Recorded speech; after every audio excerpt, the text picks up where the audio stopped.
بلوم عن تلت حدا زسنبر حابريتا تسمعي له اتبهزبي تفريح زنبره كوينات جميرو مولو انا تواليو ጦርነት ጀሚሩ ተፈሪሕ ዝነበረ ጦርነት ተጀሚረ ሎ ዝፈጸመቶ መጥቃዕቲ ለ57 ህይወት ሓሊፍዮ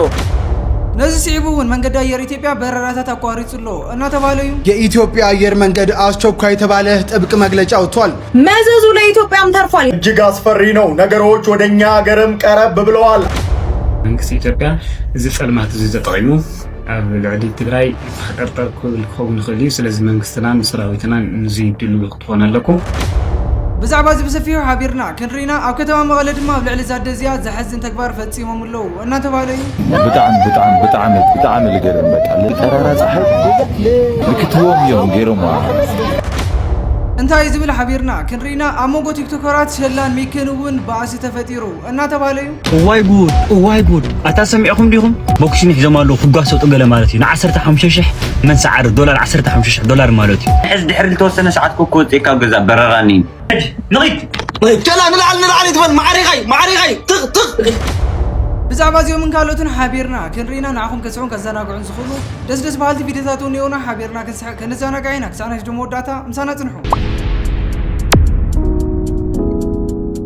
ሰላም ተርሳም ክብራት ተሕዋት በብዘለኹም ከመይ ሓዲርኩም ከመይ ውዒልኩም ከመይ ኣምሽኹም ደሃና ንስኹም ከመይ ኣለኹም? ኣነ እውን እግዚአብሔር ይመስገን ሰላም ኣለኹ። ንስኹም በብዘለኹም ሰላም ከመይ ይብዛሕ እናበልኩ ቅድሚ መደብና ምጅማርና እውን ነዚ ገዛ እዚ ሓድሽ ሰባት ተለኹም ሰብስክራይብ ምግባርኩም ኣይትረስዑ። ከምኡ ነዛ ቪድዮ ላይክ ሼር ምግባር ጀምርዋ። ንቐፅል ሼር ላይክ ዌልካም አብኔ ማንታ ኦኬ the difficulty is I will help you okay after that you them help me ዋው ብዙ ሆነ ዘመቦና እዚኦም ማለት ታንዖም ተጠቅሞም ታመሰረታዊት እንግሊዘኛ ቋንቋ ሸምዲዶም አለው I will help you after that you them help me ዋው ዓለምስ ክብያ እንቋቑሖ ያደልካን ሃምዚያ እሺ እንድሕር ክብ ኮይናሲ ሃምዚ እንቋቑሖ ኮይናሲ ሕናስ ኣውዚና ነብር ለና ደቂ ዓበይቲስ ወይስ ኣብ ውሽጢና ኣብ ላዕሊ ተኮይኑ መልስዎም ጉዞዝኒ ኣብ ላዕሊና ተኮይኑ ጉዚ ለለው ሰባትሲ ናሳ መኪትልኒ ጉዞዝኒ እዚ ባቡራት እንደ ፉቃት ነታ ኮይኑ ለይነጥን ላውዚ ለይወድቕ ናህር ሰሓቢ መሬት ዘርነ ሾመን ግዛዕያ ሃመገሩ ተሰሓብታት ባቡራት ፉቃት ክስዕብ ይኽእል ውሽጢና ተልኻን ግን ኣብ ውሽጢና ነብር ተልኹም ለለመልስኹም ፀሓይ በያቲ ኸዋኽቲ ሃመገርና ንሪእና ኸዋኽቲ ኣብ ዞዝን ውሽጢ የኒዋ ማለት እዩ هديكم زوجني قرفت أكاد سامجين كافي الخاء أول على فترة أنا ملسخاء زي وعينها عشكا عصرت حالتكم زي أجينا كومنت ملسلي واو بزخوانا خبير حساب يلعلو زل زحاونا خمي جي رأيا إلى أنهم كتشنا قطني حوا قنت إتوني نوع على خنديت أجمعات الهالونس بزعواز خدنا أبدأ ولا تخون أنت سريندا أنت بسرعة صدقة بسرعة صدقة أنت بسرعة صدقة أنت أما جماعة سمعوا لا مسمع تأخذ دنقلنا عندي وسيد دنقلنا وسيد الله هو ما عاد وسيد تمالي مشى سكان حري سقاتهم دقي أيوة سقاتهم دقي أبيت خمي خدن كلنا من يلخ قالين صغي استحس زريكم فيديو دما وكتما مقالة استفدسمه حدا زحزن تكبرني استي كدو تخون نجر مالي إتي فيديو حبرنا نكتاتل بتعامل لجرم بقى لمأمانه لخدنا نجر معلش بتعامل لجرم بقى أنا هنقول لنا نجرين كبر قدر ما عالتي بترارا صحيح عفزيزم يكونس عاديزم يكونس كابزنا وركي عيد اللورة قدرت أو تيرا بكتوم يوم غيرهم هيدا مش خدي يا ونعرف التعامل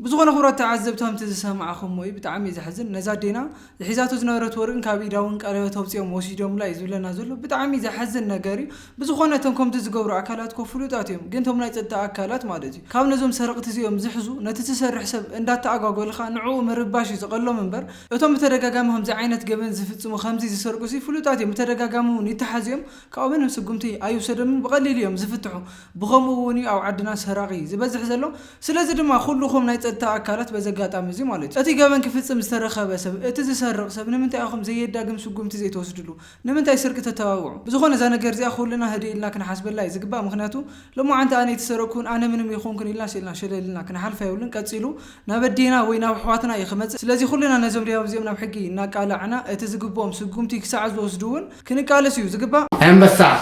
አንበሳ እመኑኒ ብዛዕባ መንካዕን ፈረስን ኣይኮነን ዕላላይ ግን መንካዕ ልማዳ ስለ ዝኾነ ትመጽሞ ነዚ ፈረስ ትኹብቶም ብሎ ደድልያ ደምሰትያ ትኸይድ ወዮ ፈረስ ነዛ ንእሽተይ ትካቦ ናይዛ መንካዕ ከም ሓደ ዓበ ነገር ገሪ ሓስቦ ክዘልል ክዓብድ በቃ ኣብዳቶ ይጠፍኦ ነቶም ደሎ ኣፍራስ ትረብሹ ዕቡድ ተቐይሩ ንእሽተይ ኣኮታ ምክንያት ክንድቲ ደይ ትረብሕ ድተነኸሳ ጎዩ ድኺሙ ካብቲ ካብ መንካዕ ዝነኸሰቶን ላዕሊ በቲ ድደኸሞ ከይዱ ይመውት ማለት እዩ ኦኬ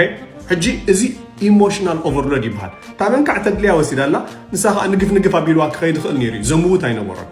መብዛሕትና ከዓ ከምኡ ኢና ንኸውን ዘለና ሓንቲ ደይ ትረብሕ ነገር ኣብ ሂወትና መፅያ ትንክፍ ተብለና ንብሙሉእ ፅቡቕና ከዓ ንገድፎ ካብ ከምዚ ምእንቲ ክትጥንቀቕ መጀመርያ ነብስና ነፍቅራ ኣብ ቀዳማይ ቲሞቴዎስ ምዕራፍ 1:7 እንታይ ዝብለና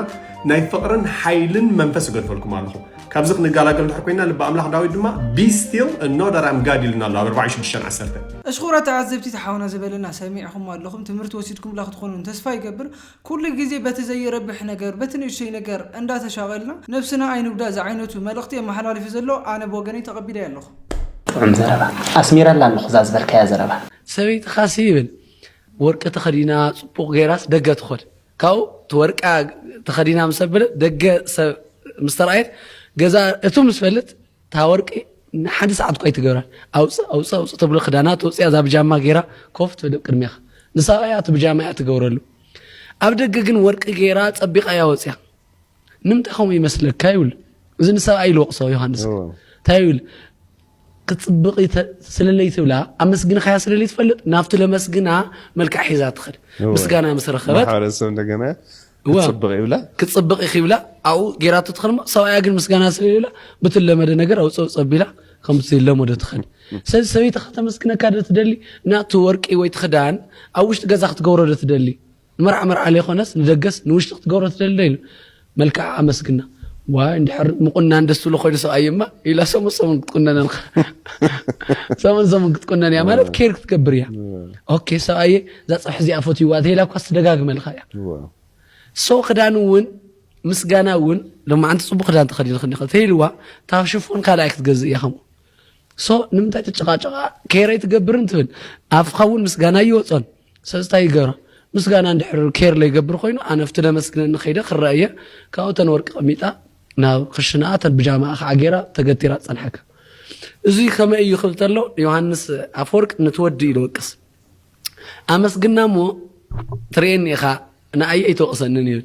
الصدقاقي ما سخط دول يخدان تخدنيا أشكرا تعذبتي تم حواتنا تصبغ مخريم إن دالك جسول خمس أنا حمزة لو تلازين السخمون بتلي عتم سمح دار مالتي نوت حازو صحافو الشيء اسكازين الرئيد ما بزم حرام دي عزرا بخوين زلو أمونغو تيك توكرات شلان ويكين بعاسي تفتير له أبرين قاعد يومون كوقاسوتي يوم كبعاسي يوم أنا تبالي زلو استي أتم فيديو تاترينا الملس واي جود أتسمعكم ديهم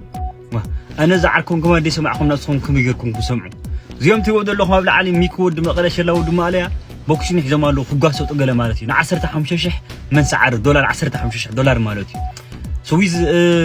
شلا خاب هولند سويز اتيلو ميكا خاب يكيدي غلا خاصون سويز اتيلو غلا مالتي واي جود 15000 دولار وا انا مشالو مالسي ميكس سدرو تفانيوم دي حجام ناي هاجر غير هي مسلكم ناي كتاي غير هي مسلكم مالسي شلاسي كزارب كله خيترفك كم زغل دبل غلا مالتي سقرتو مكر زلو خوين سمعني ግን በትኾይን ገለ ማለት ኣነ ሸላ ይስዕር ብል ኣብ ቅድሚ ኣምላኽ ማለት ምሳይ ደትዕስ ደስ ዝወረ ወላ በንበሳ ወላ ብዝኾነ በተዓቕምና ገለ ማለት እዩ ስምሸት ኣብ ላይፍ ገለኽና ኣቲና ክንወራረዲና ገለ ማለት እዩ ዋ ፅቡቕ ዕድል ተላ ፅቡቕ ሸላ ወፅያን እውን ኣብ ዝቕፅል ሰብ ክሕዝ ገለ ማለት መርፁ ላይ ወይ ጉድ ብዝኾነ ዝሓውና እዚ ሸላ ይስዕር እንዲ ዝብል ዘሎ ኣነ ብወገነይ ግን ኣይትኸውንን እያ ሸላ ይስዕርን ሚኪል ሃለ ናይስ ኢንተርቪው ኣነ ሕዚ ድሕሪ ዝተወሰነ ሰዓት ኮ ወፅእካ ገዛ በረራኒ ميكي إذا حساس جزائرينا ما أدحرو كأتي لكم جزانا نيتورك لموتيني مودريتر هانفيل أوكي مودريتر بكاني هيك تختك علينا لنا ميكي كتحس زخونو نحنا حق زرما نفوتوكا نخبرك حونا في اللي يردني ودني ماري من تهان خاطر ازكو بقى نعركنتي في اللي العين دحر سك سعري لخا تتحز مسدس للكا نورمال مسفايا مالتي بنبس خيدو له كال نميكي ويلبا بفوتو خسفلو مالتي كتحز مودريتر هاني اوكي مودريتر كبكا يوتيوب ابزي اخن ورا ردينا ايش ولا ورك شيء انا كنت انا كنت اكو شلا اكو غدي شلا اتود اكو لك بزغنا هورات تعذبتهم تزرعهم وي بزحات سوات مالت شلا وي ميكي سعرنا ولو اندات حزن اندات وراردن يمنيرهم اسكي نايخم قمتخه ماني سعر يمسلكم وي ناي من تيفوزيكم كباس خلوسي لمنهم ترقفوا او كومنت እሺ رجع عليهم ازراب زلوكم ذاك مچم فريتكم لكم جرمن سرعات كبري جرمن ازوق هاجرات يكخيتو سرعات كبري احنا كنا صرينا الى منطناكي زخونه هاجر تداي خفاتكي جرمن حفسي كي تملسلن إذا فاخي شلل بليان كي تملسلن في زينا شغاليو إسرائيل إيران أمريكا نابلكا كينات بوزيك يقولوا بزعله نحن سلام نقولوا تسبنا بلنا هذا راح يجر من جد أول أقول دقفت أرسنال قريب على الله وانجح توصل أبدي حق لونش نحن دقفت أرسنال مايتي أرسنال إيش سوى وانجح توصل تسفى مسرخنا لاسي لمن تايم تخوينات جميرهم ها لا أنا زغل تسأل هذا كل عمتها تخكي كل عمتها تسأل بينا هو كينو كله تتنقى جرنا أوروبا تتنقى هو خالقها إجزاء السلام يوم أنا زي أي أخذ من الأخت مزي بر تزرع الشغل قداي أي تفاعل كل نعم كل زي عمل أخت بك سلام كل ودسل جرمن قلت يقرأ كيت أسبوع كيستان ولا أنت لقفاقي ولا أنت لقفاقي تمام إذن هذه الجرمن أنا نبرك قدام سندك قاستين مش كم حاجة جرمن بزغون خورات تعذبتي نشنش كم تسمع اخمو نجرمن ولا ينتنكفاخي نسخي نابز قداي زخي تاعتو يزبزلو نافتقم نجر كنملس خلينا بلو ما عن تعلت اذا حبرت هذه بطعمي بعالم درجه اسن بادي نيرو اتهزب عالم زفرو خويناتو انت جمير له انا تبهاليو استي بزعبازي توصي فيديوهات نيو تخطيلنا نملس اورنت جميرو امريكا اسرائيل نابع ايران متكعتي جميرن امريكا اسرائيل نابع ايران متكعتي كم جمرا سبسلطان هاجرات قليتهم أبرز كتما إيران تيران كبيدن كم سمعون تقليتيو بريدانت أمريكا دونالد ترامب إسرائيل برلي إيران متقاتي مسير حرم كيرا أمريكا وزا في متقاتي كم جمرت حبيرم يوم إسرائيل دم ماهتوت أواجالا كم تبتاب الجزيرة نيويورك تايمسن أتو تفريح زنبرة أورنت تجمير له بتعمي زحزن إسرائيل قبل على إيران متقعتي فسيم الله أو زلم عدت مالتيو نايهوس وان أواج دما أوجالا نيستر مكل خال إسرائيل قبل على إيران قدم مكل خال سبقمتي كم جوسد خم زفلت أخوينو أم ملا تهاجر دما ناي متنقطع دول سايرن كم تسمع ويك عقم استولى أي تجلس زل مالتيو إسرائيل نت متقعتي سعيبة أم ملا تهاجر هوس أواج أوجالا مالتيو بدحرزي دما أمريكا ودونالد ترامب هذه أو زهزي قدم دقائق أو زوج مجلسي أو إيران متنا سفح متقعتي خمس خفتوا ناي حزب دحنت كبر قليش زل مالتي وزي بتعمين من تأيد حزب مسلكم خبرات تخطاتلتي أو زو أو ناي تجري أنجاوي وزل قرنت مالتي تتجمروا ما نم ولا حزب لك يدل حضرة سو عالم خو ناتو تخرت أو إيراننا أو إسرائيل أو ناي أمريكا أو زه ساعة تجمر زل قرنت أو ين فوكس زجبر عمالتي زاوير أملاك السلام يوردنا يغني أشكرا تعذبتي تحاورتهم تسمعهم وإذا تجمير زلو خينات حد سبات نعنا كخندينا كي تكفنا نعنا من مالتي يكونن عندها بالنيرم يكون ده أمبر إذا جرزي أفتح تجمر لا معالتكوا تسأليش أو إثيوبيا بررات تنخب قارز تغير له استي حنت حزر زولت فيديو نتورينا نملس የኢትዮጵያ አየር መንገድ አስቸኳይ የተባለ ጥብቅ መግለጫ አውጥቷል። በመካከለኛው ምስራቅ ያለው የጸጥታ ሁኔታ እየተቀያየረ በመሆኑ የኢትዮጵያ አየር መንገድ ወደ ስፍራው የሚያደርጋቸውን በረራዎች በጊዜያዊነት መሰረዙን አስታውቋል። አየር መንገዱ ይህም የደንበኞችና የሰራተኞቻችንን ደህንነት ቅድሚያ ለመስጠት የተወሰደ እርምጃ ነው ያለ ሲሆን የተሰረዙ በረራዎችም ከአዲስ አበባ ወደ ቤሩት፣ ቴል አቪቭ፣ አማንና ደማም የሚደረጉ በረራዎች በጊዜያዊነት መሰረዛቸው ተነግሯል። أشكرا تعذبتهم تسمعهم وين ኢትዮጵያ አየር መንገዱን በትዝኔ ሁነታት ሰጊኡ በሰንኪ ተጀሚሩ ዝኔ ሁነት ሓደ ሃገራት ዝገብሮ ዝነበረ በረራታት ከም ዝሰረዘ እዩ ተፈሊጡ ዘሎ ዝኾነ ኹራ تعذبتهم ተዓንተ ወይ ዘልኹሚ እዚ ነገር እዚ ንዓና ምንም አይጸልወናን ወይ ምንም ማለት አይኾነን ክንብል ይብላን እኮ ዳስ ኩልና በሃይማኖትና እዚ ነገር እዚ ደው ንኽብል ክንጽልዩ ዘለና ብተወሳኺውን ሓደ ሰባት እዚ ኩናት በቲ ዘለዎ እንድሕርዳ ቀጺሉ ምናልባት ኣብ መንጎ ኢትዮጵያን ኤርትራን ከምኡውን ኣብ መንግስቲ ፌደራልን ህወሓትን ኩናት እንተተጀሚሩ ህዝቢ ዓለም ኣቓልቡ በዚ ስለ ዝውሰድ ንዓና ገሊጽሉ ዝረየና ኣይክህሉን እዩ ከምኡውን ኣብ ሓደ ዋጋታት ወሰ ክህሉ ከም ዝኽእል ብዙሓት ሰባት እንዳተንተንዮም ዝርከቡ እስቲ ብዛዕባ እዚ ዝተዘርግሑ ቪድዮታት እኒአው ተኸታቲልና ንመለስ እስራኤልን ኢራንን ቁልዕ ኩናት ጀሚረን ኣለዋ ኣብዚ ትማልታት ከዓ ኣፍጋኒስታንን ፓኪስታንን ተጓሲጠን ኣለዋ እዚ ንቐጠናና እንታይ ዓይነት ስጋት ኣሎ እንተኢልኩም ሓደ ቀይሕ ባሕሪ ከም ናይ እንታይ ባህ ናይ ንግዲ ቀጠና ስጋት ክህሉ ይኽእል እዩ ብፍላይ ንዓረባውያንና ንተን ኣውሮፓውያን ብጣዕሚ ስትራቴጂ ቦታ ስለ ዝኾነ እዚ ናይ ንግዲ ስጋት ከጋጥም እዩ በዚ ምክንያት ባይዘወይ ናይ ኢራንን ናይ እስራኤልን ኩናት ሁቲ እውን ክጥንክር እዩ ሁቲ እውን ኦልሬዲ ኣብዚ ቀይሕ ባሕሪ ገማግም ቀይሕ ባሕሪ ዘለዎ ክሳብ እውን ክንቀሳቀሱ እዩ ዝብል ትፅቢት ይግበር ካብኡ ቀይሕ ባሕሪ ድሕር ቀጠናዊ ሰላም ድሕር ዘይረኸበ ኣብ ነጋዲ ወሰኽክር እዩ ኣብ ደገ ዝመፁ ምግብታት ወሰኽክር እዩ ብፍላይ ረዳእታ ንትግራይ ብረዳእታ ዝመሓደሩ ህዝብታት ነይሮምና ብፍላይ ተፈናቀልቲ እዚ እውን ክንክ ይኸውን ይኽእል እዩ ተፅዕኖ ክፈጥረሉ ይኽእል እዩ ዝብል ሓሳብ ኣለኒ ካልኣይ ፕሮክሲ ዋር ናይ ውክልና ኩናት ክለዓል ይኽእል እዩ ኣብ ቀርኒ ኣፍሪካ ኣብ ቀይሕ ባሕሪ ዙርያ ዘሎ ማለት እዩ እዚ ናይ ውክልና ኩናት ክለዓል ይኽእል እዩ ቆላሕታ እውን ክንስእን ንኽእል ኢና መንግስቲ ኢትዮጵያ እዚ ጸልማት እዚ ተጠቒሙ ኣብ ልዕሊ ትግራይ ፈጠርጠር ክኸውን ይኽእል እዩ ስለዚ መንግስትናን ሰራዊትናን እዚ ድልው ክትኾን ኣለኩም ካልኦት ዓበይቲ ሃገራት እውን ኣብ ቀርኒ ኣፍሪካ ክጎያ እየን ብፍላይ ቀይሕ ባሕሪ ቀጠና ንኸብላ ከም ቻይና እስራኤል ባንታን ባህላትን ራሽያ ቻይና ኣሜሪካ ፈረንሳይ ብዙሓት ኣለዋ ቱርኪ ናብ ቀርኒ ኣፍሪካ ናብ ጅቡቲ ናብ ሶማሊላንድ ክጎያ እየን ዝብል ስጋት ኣለኒ እዚ ተተጓይኑ ከዓ ንባዕሉ እዚ ፕሮክሲ ዋር ከጋጥም እዩ እቶ ኣብ ሱዳን ዘሎ እውን ከይጋደድ ስጋት ኣለኒ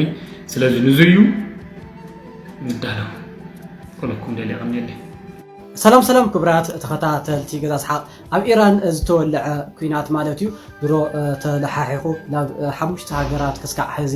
ተሰጋጊሩ ይርከብ ማለት እዩ ኣብ ስዑድ ዓረብ ኦልሬዲ ዝኾነ ጥቃዓት ከም ዝተፈፀመ ይሕበር ኣሎ ማለት እዩ ኣብ ድባይ እውን ናይ ቦምብ ፍንዳታ ከም ዘጋጠመ ሰብ እውን ከም ዝሞተ ይሕበር ኣሎ ብምቕፃል ኣብ ኳታር ኣብ እንታይ ዝበሃል ኣብታ ባህሬን ኣብ ዩኬት ዝበሃላ ዓድታት ክስካዕ ሕዚ መጥቃዕትታት ከም ዝተፈፀመ ብኢራን ዝሕበር ዘሎ ማለት እዩ ብምቕፃል ከዓ ሑቲ መግለፂ ኣውፅኦም ኣለዉ ሑቲ ኣብ የመን ዘለኹም ኣሕዋትና በዚ ኣጋጣሚ ጥንቃቄ ክትወስደለኩም ማለት እዩ ብቐሊሉ ዝርአ ጉዳይ ኣይኮነን እዚ ምክንያቱ ሑቲ ናይ ቀይሕ መስመር ባሕሪ ክዓፅኦ እየ ማንም ቀሳቀሰ ይኽእልን ብዙይ ተሓልፍ መርከብ ስጉም ትወስድ እየ ዝብል መስጠንቀቕታ ወይ ከዓ መግለፂ ኣውፅኦም ኣለዉ ማለት እዩ እዚ ማለት ንኩሉ ፀላዊ እዩ ሓደ ትቕልዱ ወይ ከዓ እንትን ንሪእኩም ብጦርነት ቀልዲ የለን ኣብተን ዓበይቲ ዓዲ እቲ ዋና ነገሩ ብመሳርያ እየን ዘጠቃቅዓ ወይ ብዓብዪ መሳርያ ብዘመናዊ ማለት እዩ ሰብ ብዙሕ ኣይኮነን ብዙሕ ኣይሞትን ኣብ ዓድና እዩ ኣብቲ ዘይማዕበለ ኣፍሪካ እዩ ሰብ ክቃተሉ ዝኽእል ወይ ከዓ ሰብ ብበዝሒ ክሞተሉ ዝኽእል ኣብ ዓድና ወይ ኣብ ውሽጢ ኣፍሪካ እዩና ዝሮ እዚ ንኩሉ ፀላዊ እዩ ጋይስ ጦርነት ኣብ የትም ዓዲ ኣይድገፍን ኣይፍቶን ምክንያቱ ከምቱ ንሪኦ ዘለና ብሙሉእ ባሕሪ እንድሕር ተዓፅዩ ሙሉእ ነዳጅ ክዕፀዩ ሙሉእ ናይ ኣስፌዛ ይኹን ሙሉእ ናይ እንታይ ዝበሃል መሰረታዊ እንትን ሸቐጣሸቐጥ ማለት እዩ ኩሉ ይጥርቅም ዝብል ስለዚ ሕድሕድ ገዛ ከዓ እዩ ለኣቲ ኣብ የትም ዝተወልዐ ኩናት ማለት እዩ ፀላዊ እዩ ስለዚ እግዚኣብሔር ምሕረቱ ይወርደና ኣብተን ዕራብ ሃገራት ዘለኹም ብሙሉእኹም ጥንቃቄ ክትገብሩ በዚ ኣጋጣሚ ንሕብር ይቐኒየለ ኢራን ብዘጋጢምዋ ዘሎ ነገር ደው ትብል ኣይትመስልና እዚ ብትሪእዎ ዘለኹም ደብዳብ ኣብ ኩዌት ዘጋጠመ ማለት ኣብ ስዑድ ዓረብ ዘጋጠመ ኣዝዩ ዝኸፍእ ክኸውን ከሎ ኣብ ዱባይ ዘጋጠመ ድማ እዚ ብትሪእዎ ዘለኹም ሚሳይል ድማ ናብ ዱባይ ዝወረደ ብሰዓት እዚ ኣብ ዱባይ ድማ ኣብ ሓደ ቦታ ድማ ብከምዚ ትሪእዎ ዘለኹም መንገዲ ኣብ ሓደ ሆቴል ከም ዝሃረመን ኣብ ካልእ ተመሳሳሊ ቦታ እውን ከም ዝሃረመን እውን ተፈሊጡ ኣሎ ካብዚ ኢራን ሰዲዳቶ ዘላ ሚሳይላት ድማ እቲ ዝበርታዕ ተባሂሉ ዘሎ ኣብ ስዑድ ዓረብ ዝሃረመ ክኸውን ከሎ ስዑድ ዓረብ ድማ ኣውቶማቲክ ነዚ ግብረ መልሲ ክትህብሉ ኮላ ዝኾነ ይኹን ናታ ኣየር ስፔስ ከም እትጥቀምን ካብኡ ሓሊፉ ድማ ካልእ ሰፖርት እውን ከም እትገብርን ንኢራን እውን ግብረ መልሲ ከም እትብብና ኣፍሊጣ ትርከብ ኣላ እዚ ነገር ናብ ዝኸፍአ ደረጃታት ይኸይድ ኣሎ ማለት እዩ እዚ ብትሪእዎ ዘለኹም ቦታ ሓደ ካብቲ ኣዝዩ ህቡብ ዝኾነ ቦታታት ኣብ ዱባይ ክኸውን እንከሎ ኣብዛ ሎማዓንቲ ዕለት ድማ ካብቲ ብኢራን ዝድብደብ ዘሎ ቦታታት እዩ ማለት እዩ እዚ ኣብዚ ትሪእዎ ዘለኹም ልክዕ ቦታ ኢራን ኣብዚ ክድብድብ ከላ ሕጂ ድማ ኣብዛ ሰዓት እዚኣ ቪድዮ ምሰርሓላ ዘለና ግዜ ድማ ኣብ ከባቢ ቡርጅ ከሊፋ ማለት ናይ ዓለምና እቲ ዝነውሐ ህንፃ ተባሂሉ እሞ ኣዝዩ ህቡብ ዝኾነ ህንፃ ኣብ ጎኑ ሓደ ካልእ ቦታ እውን ከም ዝሃረመት እውን ከም ዘጥቃዕት እውን ተፈሊጡ እዩ ተወሳኺ እዚ ነገራት ኣብ ዘጋጥመሉ ዘሎ ግዜ ድማ ንመትረብ ናይ ሆርሙዛ ሙሉእ ከም ዝዓፀወቶ ኢራን ከተፍልጥን ከላ ናብ ባሕሬንን ቀጠርን ድማ ካልእ ባላስቲክ ሚሳይል ዝተልእኽ ከም ዘላ እውን ተፈሊጡ ይርከብ ኣሎ እዚ ናብ ዝተፈላለዩ ክፋላትን ናይ ዱባይ ድሕሪ ዘጋጥም ዘሎ ደብዳባት ድማ ኣየር ፍላይት ናይ ዱባይ ሙሉእ ጠጠው ከም ዝበለ ኣዝዮም በሽሓት ዝቑፀሩ ቁፅሪ ሰባት እውን ኣብ ዱባይ ኤርፖርት ተዓጊቶም ኣብ ሰዓት ዝጠጠው ኢሎም ከም ዘለዉ እውን ተፈሊጡ ማለት እዩ 50 ሰባት እሞይቶም እስራኤል ኣብ ደቡብ ኢራን ኣብ ግዛት ኤርሞዝጋን ኣብ ሚናባብ ዝርከብ ቀዳማይ ብርኪ ቤት ትምህርቲ ደቂ ኣንስትዮ ብዝፈፀመቶ መጥቃዕቲ ልዕሊ 50 ሰባት ሂወት ሓሊፉ እዩ ናይ ኢራን ወታደራዊ ዘብዒ ፓራ ሚሊተሪ ኣብ ሚናብ ወታደራዊ ማዕስከር ከም ዘለዎ አልጀዚራ ሓቢሩ እዩ እሽኹረት ተዓዘብቲ ሓበሬታታት ከም ትሰምዕዎ ዘለኹም ብጣዕሚ ኣዝጋይ ኩነታት እዩ በዘጋጣሚ እዚ ድማ ኣብቲ ከባቢታት ትነብሩ ኣሕዋትና እንድሕር ኣለኹም ያው ንግዚኡ ጥንቃቐ ንኽትገብሩን ኩልና እውን በብሃይማኖትና እቲ ተጀሚሩ ዘሎ ኩናት ንኽቋረፅ ንጸልይ እናብልኹ ናይ ሎሚ ዓንቲ ቪድዮ ኣብዚ ክዛዝም ኣብ ዝቕፅል ብኻሊእ ቪድዮ ተመሊስና ክሳዕ ንረኸብ ሰሰናይ ንዓኹም ድሓን ቀኒለ ፒስ ኣውት